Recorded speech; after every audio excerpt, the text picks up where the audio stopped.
This is honestly the best piece of financial advice I've ever gotten, and it came from a millionaire I looked up to when I was a kid.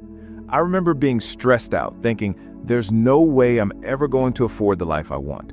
And this guy just looks at me and says, stop chasing millions. Just nail your first 100,000. After that, everything takes care of itself. I didn't really get it back then, but I did what he said, and it worked. Like it actually worked. So if you're sitting there right now feeling like you're never going to get out of this rut, stick around, because today I'm going to break down exactly why that first 100K is so hard to hit, why things start moving fast once you get there, and the exact method I use to get there myself. By the end of this, you're going to know exactly what to do next. Real quick, have you ever felt like no matter how much you save, the money just vanishes, like it's never enough? That's completely normal when you're just starting out. But here's the thing most people don't realize. The whole game changes after 100K. Compound interest goes from feeling like basically nothing to being absolutely insane. I'll show you the math in a minute that proves it. But first, why is that first 100K so hard to hit? There are two big reasons, and once I figured them out, everything clicked for me. Let me slow down for a second here, because this is important. Most people don't fail at building wealth because they're lazy. They fail because they have no idea how long the early stages actually take. They expect it to feel exciting. They expect to see progress. But early on, it doesn't feel like anything. You're working, you're saving, you're doing the right things, and your bank account barely moves. That's where most people give up. They think something's wrong with them, but nothing is wrong. This is exactly how it's supposed to feel. The first phase of wealth building is boring. It's frustrating. It can feel really lonely, but it's also where the foundation gets built. Reason number one, your earning power right now is basically level 1 in a video game. You haven't built up the skills, the network, the experience, so all the higher paying stuff is locked behind a door that says experienced players only.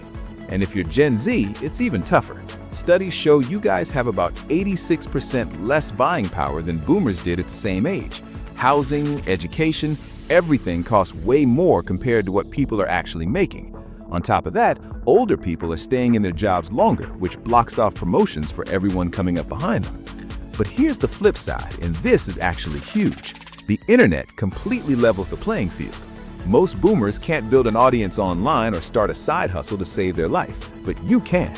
Tech moves fast, and you're already ahead of the curve just by growing up with it. I personally started 3 side hustles at the same time just to stack cash as fast as possible.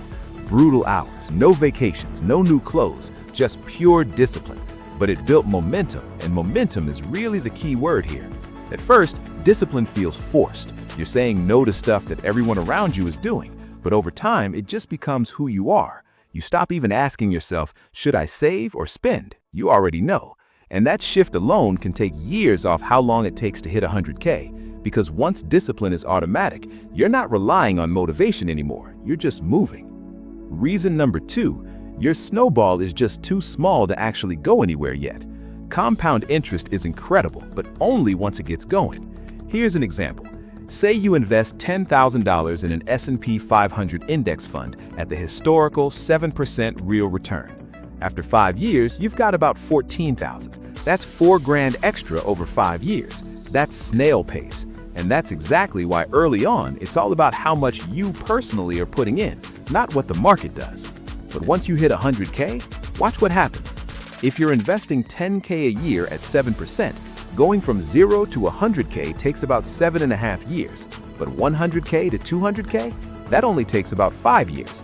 That's 35% faster for the second 100 grand. Then 2 to 300K takes about 3.5 years. 3 to 400K, 3 years. 4 to 500K, 2.5. The curve just shoots up after that first 100K. And here's something wild. If you dump your first 100K into an index fund and literally never touch it again, in 33 years, you're a millionaire. 0 more contributions, just compounding doing its thing. That's why getting to 100K as fast as you can is basically the cheat code. Here's a mindset shift that changed the way I think about money.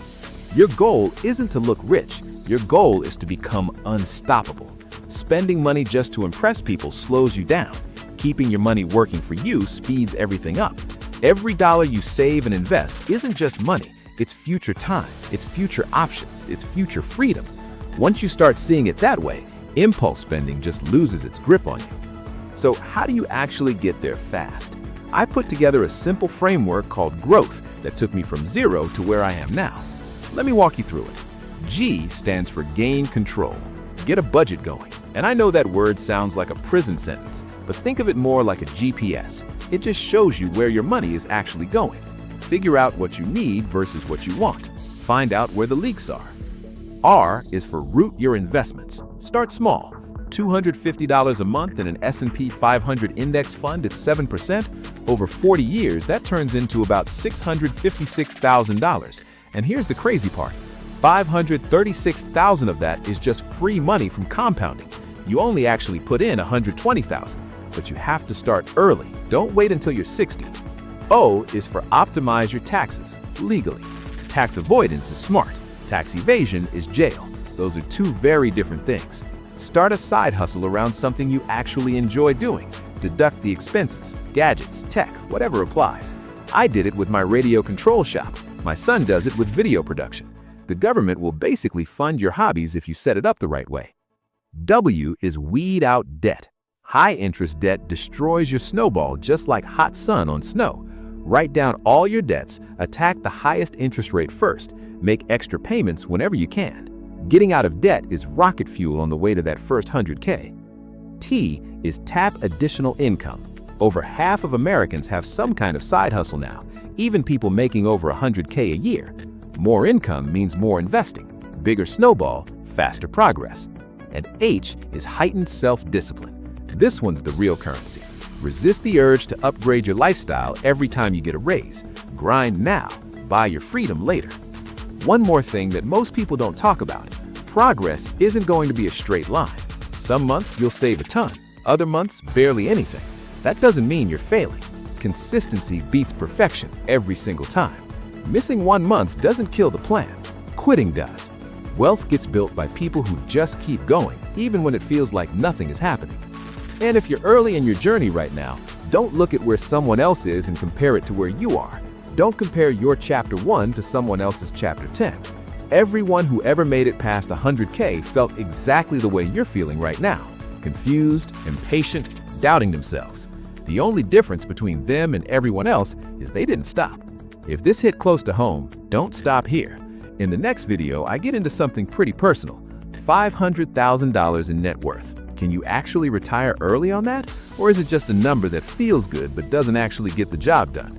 I'm going to walk you through my honest math on what early retirement actually costs and how something called Coast Fire completely changes the equation. No hype, no made-up guru numbers, just real math and real trade-offs. If you're serious about financial freedom, that's the one to watch next. The first 100K is the hardest part, but once you're there, it's game over in the best way possible. See you in the next one.